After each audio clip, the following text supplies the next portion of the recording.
هل التوبة هي الشيء الوحيد للوصول للمسيح؟ أم يوجد طرق أو روابط مسيحية كالمحبة والصلاة للوصول لسيدنا المسيح؟ لا، هقول التوبة هي الطريق الوحيد. أنا اتفقت كده من الأول، وبعدين أنت حشرت لي المحبة والصلاة، ما قلت لك دي، ما هي دي السكة بتاعت التوبة.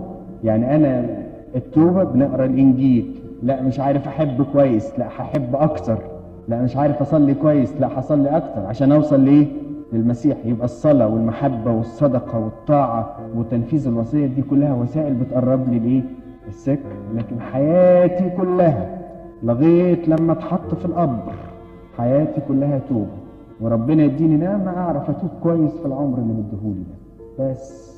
والتوبة يعني الحصول للمسيح على أقصى قامة ممكنة. يعني عاوز أقرب للتمثال، يعني أنا عمري محدود، فاضل لي مثلا كذا سنة عايشهم، المشوار طويل لسه، عاوز أجري أحسن بعدين العمر يخلص وكنتش وصلت التمثال. مظبوط ولا مش مظبوط؟ فإذا دلوقتي شغلتي أنا اللي عايش لها التوبة. بس الأخ ده برضو لخبط بين حاجتين. التوبة في المسيحية إيجابية، مش زي التوبة عند المسلمين. التوبة عند المسلمين اللهم استغفرك إن مش هكذب ولا أسرق ولا أعمل كده. التوبة عندنا وصول للمسيح، أو رجوع لحضن الآب، أو إن أنا أقرب للتمثال اللي أنا عاوز أوصله.